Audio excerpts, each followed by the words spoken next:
95's Paul Sylvie, joining us live at the Kraken Community Iceplex in North Seattle, where a news conference expected to get underway any minute now, Paul. Yes, Joyce, we are in a locker room that is packed with media and cameras, and we are just awaiting the arrival of Dan Bylsma and Ron Francis to come out and chat about this new venture and this new hiring here. So Bylsma, of course, has that great NHL experience. He won a cup with the Pittsburgh Penguins back in 2009, had a nice run with the Pens, and then had a couple of years as the head coach, as the Buffalo Sabres head coach. That did not go as well, but we had a chance to catch up with Bylsma last week and asked him if he had any interest in getting back to the NHL and if he missed it. And he admitted that he didn't have the best memories when he left the league, but he was awful careful to not talk about much else and tip his hand too much about being a top candidate for this Kraken head coaching job. So that's where we are right now, and they are walking in and getting set to make this big announcement, and we'll hear from the new head coach. Here's Ron Francis and Dan Bylsma stepping up to the mic along with owner Sam Holloway.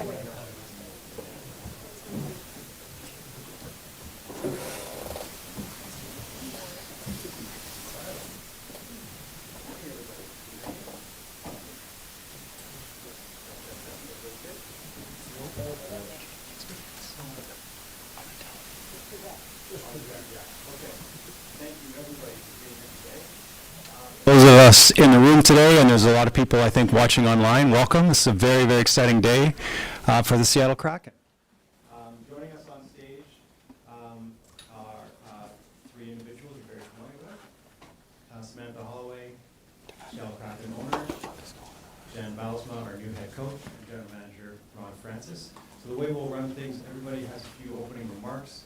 We have a video that we'd like to share that we're sharing with our fans on social media today. And then we'll open up to questions on the floor. At the conclusion of those questions, I'll bring all three to the front and we'll set up for a photo op with the jersey. And then from there, we can break off to one-on-ones and go from there. If that works for everybody, Sam, I'll hand it to you. Thanks for being here, everyone. It's an exciting day. Our future is certainly looking bright. We're very proud of the work that Ron and the whole hockey operations team has done to build this hockey organization completely from scratch, including a quality group of veteran players here in Seattle, as well as a great group of prospects all around the world and down in Coachella Valley. The success that we've had in Coachella Valley with our Firebirds has been remarkable. 2 seasons in a row, deep into the playoffs. But it hasn't just been about winning, it's been about developing our players. And today that success directly connects to our future, with someone who knows the young guys, but has also had success in the NHL at the highest level. Because developing our players is going to be crucial for the success of the future of this organization, but so is improving now, and we can do both. We really believe our best days are coming soon, and I'm thrilled with the announcement today. Welcome to Dan. Ron? Thank you, Sam. Appreciate everybody being here this morning. As Chris said, this is an exciting day for the Seattle Kraken and an important day, not only as we head into next season, but beyond. Along with Sam and our ownership group, we continue to take steps to try and improve and build a championship franchise for our fans in the great city of Seattle.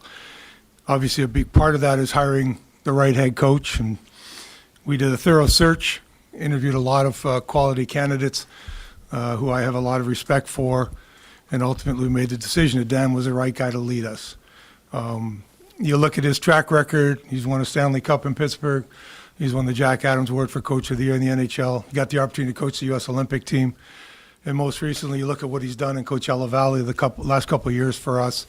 It was heartbreaking, but he got within a Game 7 overtime goal of winning the Calder Cup last year. And again, he's got him well positioned as one of the final 4 teams competing for the Calder Cup again this year. And I think if you look at Dan and talk to some of his players, there's a passion that he brings to the rink each and every day.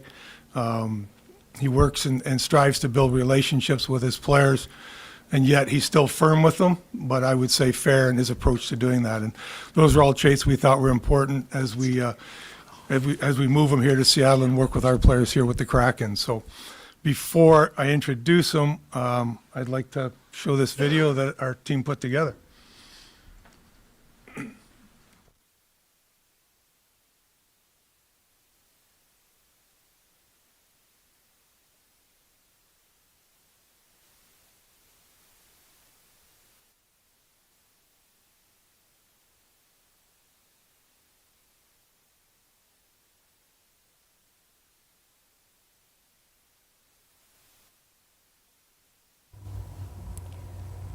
So they're showing a video right now of the new head coach of the Kraken.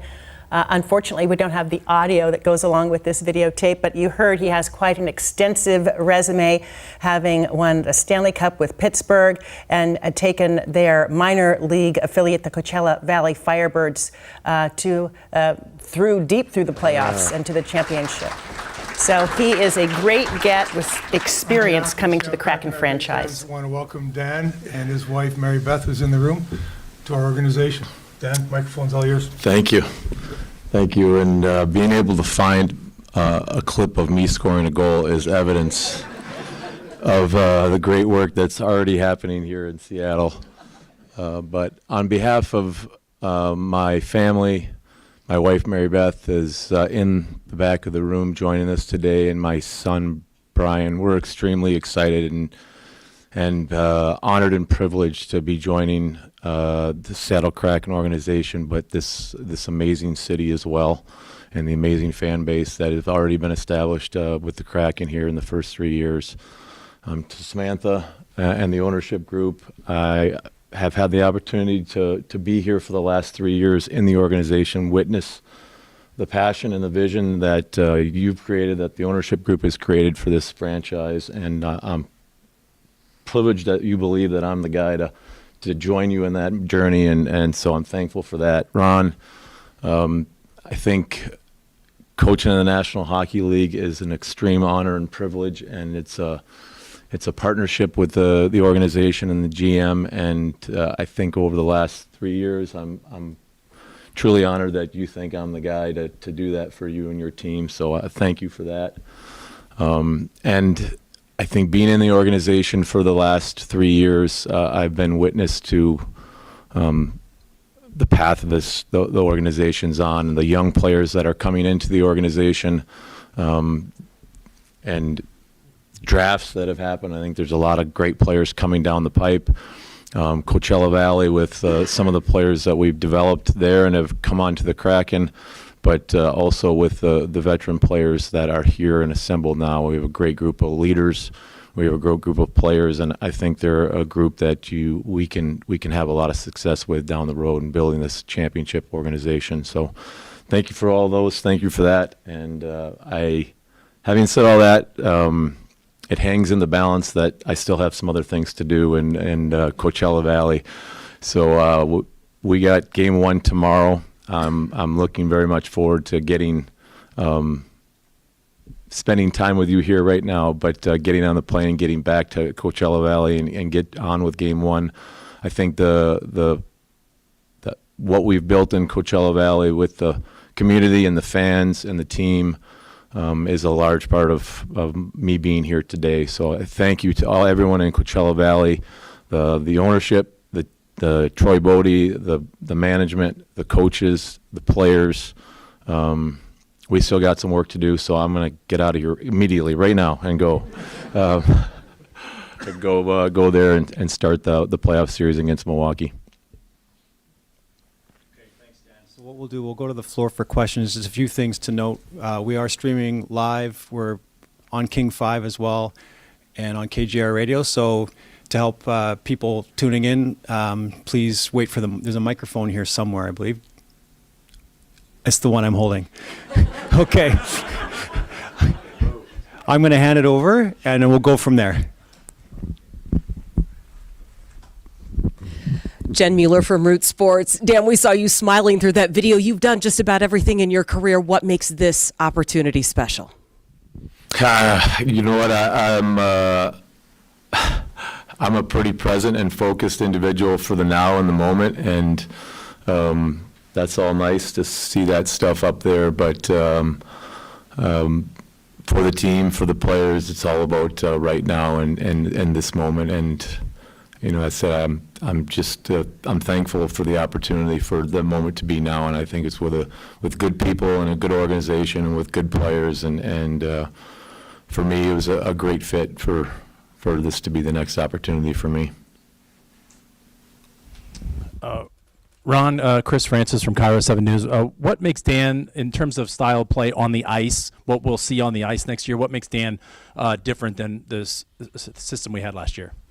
Well, I think there's going to be a lot of similarities. I mean, we'll discuss some of the things here as we move forward, things we want to tweak that maybe we weren't doing as well last year. Our offense certainly fell off, so we need to find a way to kind of tweak some things in the offensive zone to get offense back. But as I said in my opening, I mean, he brings a passion to the rink every day. His teams play hard every night you watch them play.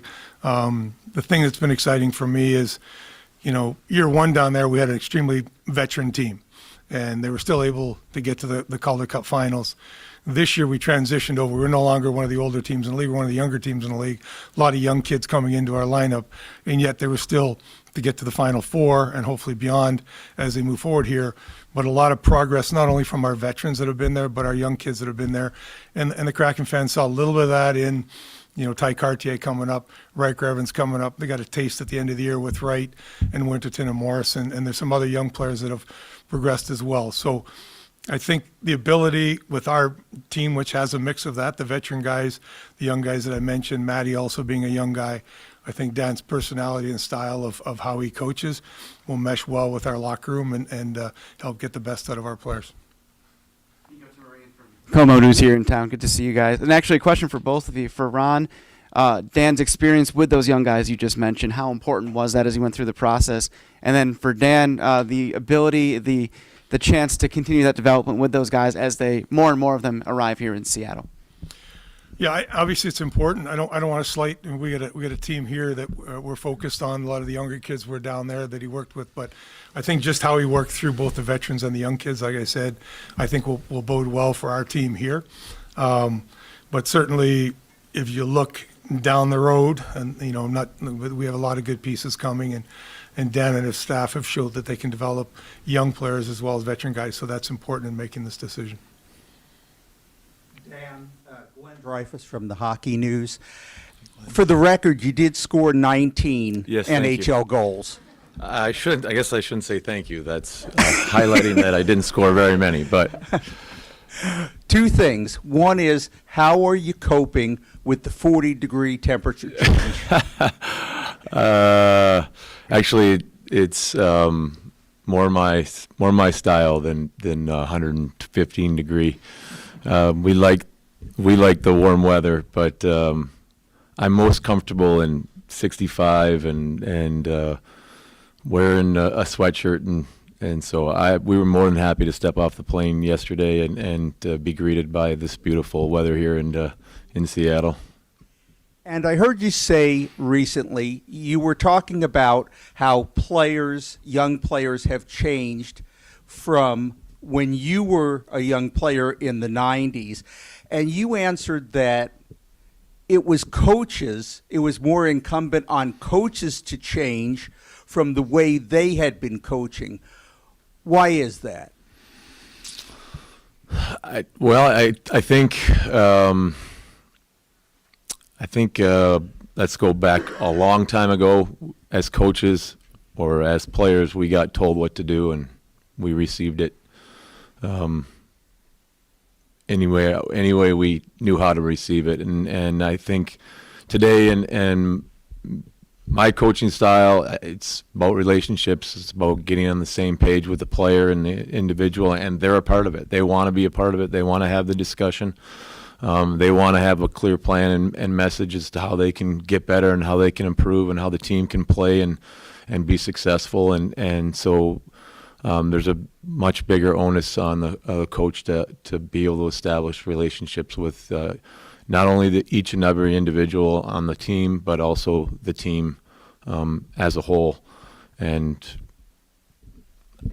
as I said, it's incumbent on the coach to make that change in how he coaches, and kind of for me and my journey over the last 15 years of coaching is been just that. Dan and Tim Booth from the Associated Press. Welcome to Seattle. Thank you.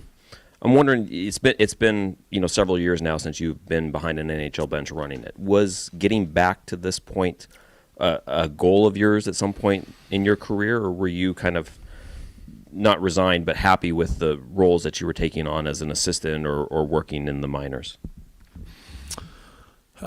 I think my coaching journey over the last 3-4 years has led me to this point. 4 years ago, I think I needed to discover the joy of coaching again and changing a little bit and establishing relationships with the players. And having done that over the past 3 years, it's led me to this wanting to be the opportunity that I took next. So yes, in the last few years in Coachella and how our teams played, how the players reacted to me, how we came together as a group has reignited my desire to be at the National Hockey League level. So it's kind of my journey that's led me to this point, and one I think I'm better prepared for now than maybe I was 4 years ago when I referenced that time point. Dan, Jeff Baker from the Seattle Times. Welcome to Seattle. Thank you. Along the lines of the previous question, I'm just wondering where you think your coaching style and approach with players has changed the most since you left Buffalo.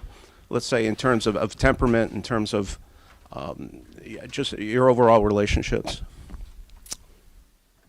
Probably just the joy of what Ron mentioned about what he's witnessed over the last 2 years, 3 years, when connecting with the players, coaching the players, developing the team, has been kind of where I think I've improved as a coach and what I've wanted to improve as a coach. And I think it can be a little bit difficult when you get to the National Hockey League to do that.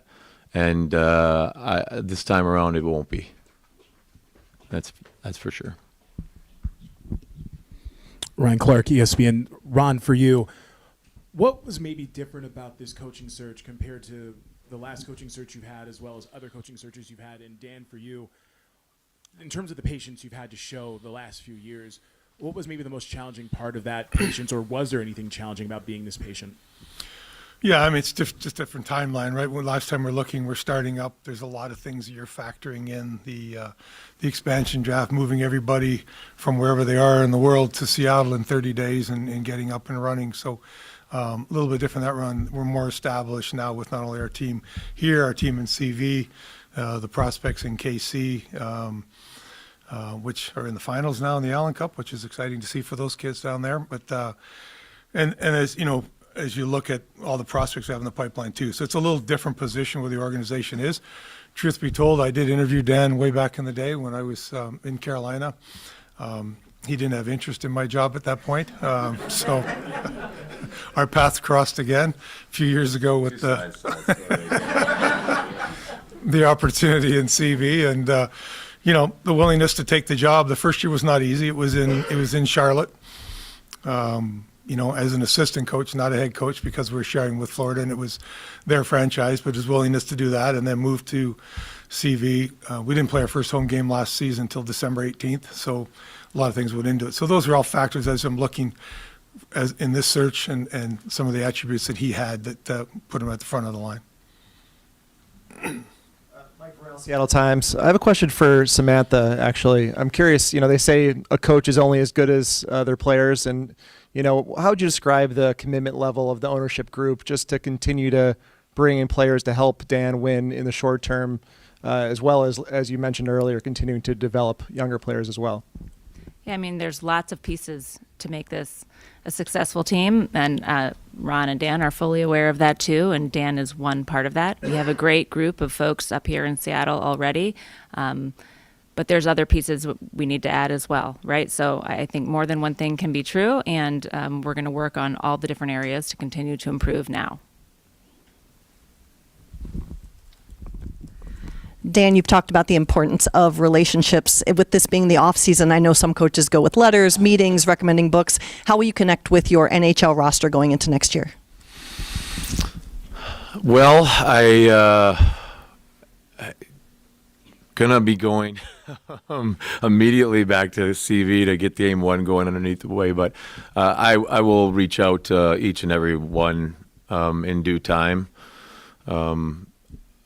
A few of them have already reached out, so if some of them we've had previous relationships with and have already started to develop those things. But I also think, having been in the organization for the past 3 years, I've talked with Jared McCann and I've talked with Ebbs and Matty Berniers, and I think I have a pretty good feel for them, and they have a pretty good feel for me, and so but that will continue. I will get to and reach out to everyone in due time.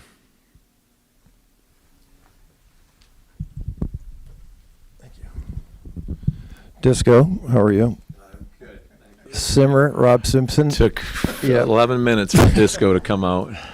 I was on the ice interviewing you, one of the guys when you hoisted that cup, so obviously a vivid memory. I remember your joy. Yes. But 2 history questions. One, what also stands out from that team, obviously besides the talents of Sid, Gino, and Stalzy and Flower, the intangibles. You might be seeing it now in CV too that make it a championship roster. What other things are vivid? And then secondly, Coach York at BG, do you still carry anything from him forward all these years later in terms of influence or coaching? Well, I'll answer Coach York first. He, I think he's texted, and we've texted back 2 or 3 times in the last 18 hours. And so that ability to establish a relationship and keep a relationship going, Coach York is the best at. And he's still, I said, he must text a million people. If he's texting me 3 times yesterday, he's doing it with hundreds and hundreds of other people in the game of hockey and people that he's coached. So that relationship. He texted me about that. So. Yeah, he texted me and he said, "Do you mind if I text Ron?" And then immediately he sent back the text that he sent to Ron before I said that was okay. But the championship team that you're alluding to, I think the great thing about hockey is it's played with skill and speed and grace in a combination of competitive brawn and aggression, and when you look at that team, when you look at those guys, like just great competitors, and every great team has ultra competitive players, and every game that's won is won by the best competitor, and that's necessary and mandatory to win hockey games. And so you get the speed and skill and grace, but you need to have some tenacity and aggression alongside it to be an ultra competitive guy. Zane Bag, Davy Jones locker room. Have you had any conversations or discussions about Jessica Campbell's role in the future of this franchise? Yes, as part of the conversations with Ron over the past little bit here, we've had numerous conversations and we've interviewed a couple times. So the staff and the coaching staff, Jay Leach and Laus are individuals I'd like to talk with here going forward, and the potential of bringing in someone else to the organization as well to complement the staff, to complement the players, to complement myself as a coach, and Jessica has been part of that conversation. Stu Bickle has been a part of that conversation. What they've done the last 2 years in developing the players down there, Ty Carte and Riker Evans is evidence of that, and so they are part of the conversation about going forward with the staff here. Dan, Paul Sylvie from King 5. How we doing? Good. How you doing? Good. Detroit fan, right? We'll leave the Bowling Green connection out of this too. Yeah, no, we won't. No, we won't. I got to ask you, with all your experience as a head coach, with your previous stops, and your stops as an assistant head coach, what's been the most important thing you've learned and experience you can bring to building success on a team? Bowling Green. No. It really goes back to my playing days, both on an individual standpoint and a team standpoint. And we talked a little bit about maybe how the old coaching style was back then. And as a player, I just wanted the coach to let me know what I needed to do, where I needed to go, how I needed to do it, and where I could get better, where I could improve. And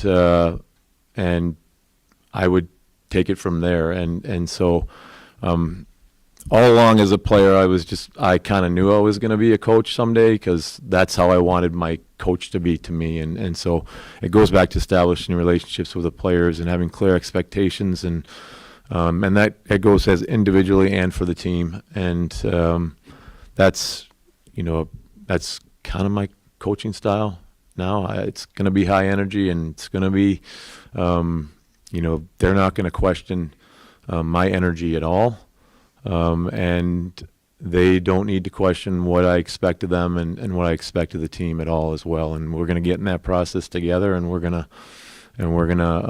going to come out in some ultra competitive hockey.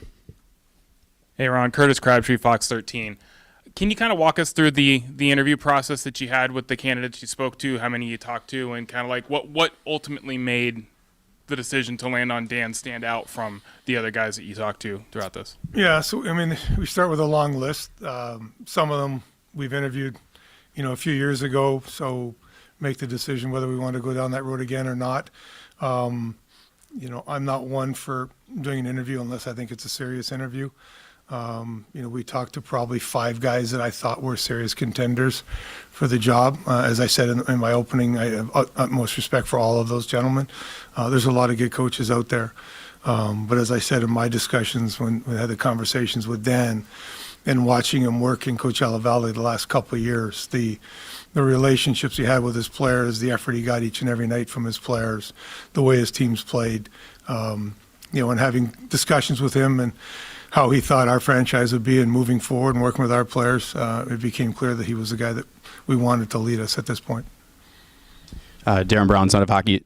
So you've been listening to Ron Francis and Samantha Holloway, and also, of course, Dan Bylsma, the new head coach of the Seattle Kraken. Well, listen, a reminder, I think King we're still 5 growing is your home of the Kraken. You can watch more than 70 games in the 2024-2025 season on Kong with select games on King 5. You'll be able to access exclusive content this upcoming season on King 5 Plus. Just text the word app to 206-448-4545 for a link. So Dan Bylsma says his coaching style all about relationships. He talked a lot about that, connecting with and developing players. He brings 15 years of coaching experience to the Kraken and says he is grateful for the opportunity to be part of its future. Thanks for joining us for this special report. We're going to have much more coverage on the Kraken and that new head coach, along with news from across the Puget Sound region coming up for you in about an hour on King 5 News at noon.